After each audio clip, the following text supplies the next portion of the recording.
Rádio Independente. Direto ao ponto. No Direto ao Ponto, a participação do promotor de justiça, Dr. Sérgio Diefenbach.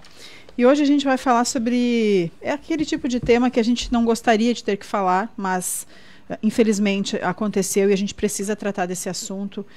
Pai tentou matar filho sufocado um dia antes de arremessá-lo de ponte em São Gabriel, diz o delegado. 5 aninhos de idade.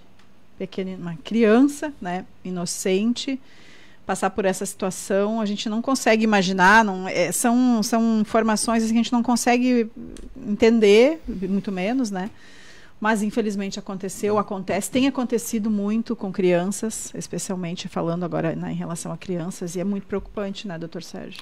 Sim, realmente tu falaste bem, Rita, aqueles casos que às vezes a gente tem vontade de esquecer que eles existiram, porque a situação ela é impensável. Imaginar a hipótese que está descrita nas notícias em rede nacional no dia de hoje. Obviamente que eu não conheço o caso, não conheço as pessoas, não conheço o processo, então seria muito irresponsável da minha parte querer tecer qualquer comentário sobre os detalhes desse episódio. Mas destes episódios trágicos que têm acontecido e que têm ocorrido com aumento de frequência, é bem verdade que hoje em dia com a expansão da capacidade de vocês, se acontece um fato assim lá no interior do Nordeste, nós ficamos sabendo, então parece que acontece mais do que já aconteciam. Mas essas tragédias, elas nos trazem, primeiro, a dor, a compaixão com o sofrimento, com a tristeza, da raiva, a necessidade de julgamento, a necessidade de punição, mas é necessário que as estruturas de Estado e sociedade pensem com mais agora ciência sobre esses comportamentos e que tipo de medidas podem ser tomadas para prevenir ao máximo esse desaguar em atos trágicos. Às vezes acontece do próprio autor da tragédia logo adiante terminar com a sua própria vida, cometer o suicídio, se jogar junto de cima da ponte, ou ser morto dentro do presídio. Tanto que esse cidadão, pelo que consta, ele fez essa barbaridade e se apresentou à própria brigada, já se entregando pelo ato tresloucado que praticou. Então, para além da punição que acontecerá, o debate que eu gostaria de trazer nesses poucos minutos que temos é como podemos estar organizados para prevenir e evitar ao máximo esses episódios. E aí eu volto a trazer Lajeado na pauta, porque ontem, essa semana, estava ali se formando uma turma, mais uma turma de facilitadores do Pacto Lajeado pela Paz. E é muito importante a gente conectar esses episódios, porque é nestes espaços que nós vamos encontrar liberdade para o ser humano ser descoberto e ter outros freios internos e outros canais de extravasamento dos seus sofrimentos emocionais e mentais. Quanto mais um município possuir estrutura de escuta, estrutura de acolhimento, seja no posto de saúde, seja no CAPS, seja no CRAS, seja no CREAS, seja na escola, de forma que ele consiga detectar precocemente estas situações de necessidades cruéis e apontamentos e sinais de que possam se transformar em tragédia. Quanto mais o município estiver com musculatura social e de saúde mental, mais forte estará a rede para detectar casos dessa natureza.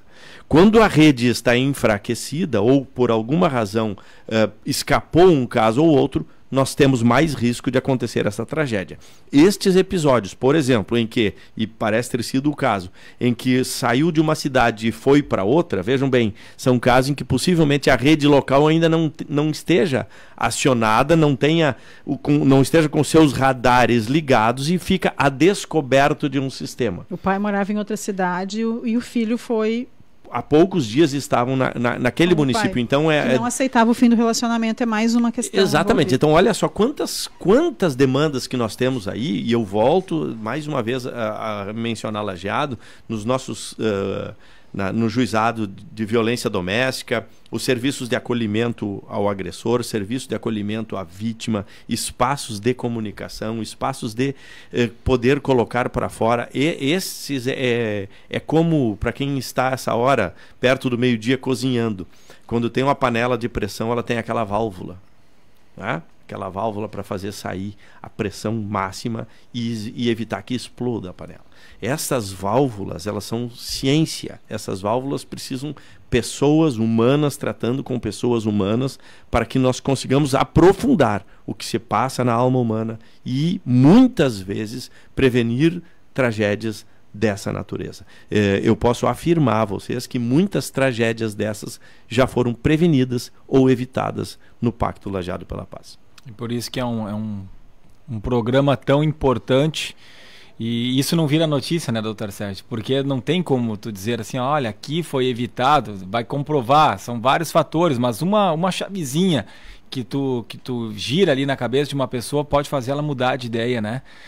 De preferência para o bem, nesse caso aí do Pacto pela Paz. Agora, chama muito a atenção isso que aconteceu lá em São Gabriel. O Theo, o menino de 5 anos que foi morto pelo pai, de 39, ele morava com a mãe dele em Nova Hartz e aconteceu o crime lá em São Gabriel. Como falou o doutor, não tinha talvez essa conexão aí de rede, mas muitas vezes nem a rede também consegue, vamos dizer assim, evitar algum crime bárbaro como esse, porque como o senhor bem destacou, é impensável uma coisa como essa. Sem dúvida, sem dúvida. Essas tragédias, infelizmente, elas acontecem e vão continuar acontecendo. Nós só temos é que buscar reduzir ao máximo possível, prevenindo, identificando precocemente. Gente, isso é igual saúde. Igual saúde. Acontecem mortes, acontecem perdas, mas há exame preventivo, há trabalho de detecção precoce, há medicamentos que podem ser mais saudáveis, há a internação hospitalar, há medidas, mas precisamos ter estruturas que olhem desta forma e entendendo violências extremas dessa natureza como passíveis de observação precoce. Essa deve ser uma busca. Os municípios, o Estado, a União, eles precisam seguir investindo em saúde mental, em inteligência emocional. As crianças, me perdoem só dar uma devagada agora, mas a criança que aprende, que ela se alfabetiza emocionalmente, olha a viagem que eu vou fazer aqui. A criança que se alfabetiza emocionalmente, possivelmente ela terá mais estrutura para lidar com a própria separação judicial. Lá adiante foi o que esse homem não conseguiu, não teve estrutura emocional para lidar e desequilibrou completamente, praticando um crime absolutamente bárbaro. Mas isso ocorre ao longo de anos numa sociedade estruturada, organizada e que cuida das pessoas. Muito bom, doutor Sérgio, obrigado, um grande abraço, uma ótima semana. Um abraço. Conversamos com o promotor de justiça, doutor Sérgio Diefenbach, participa conosco no Direto ao Ponto no Troca de Ideias.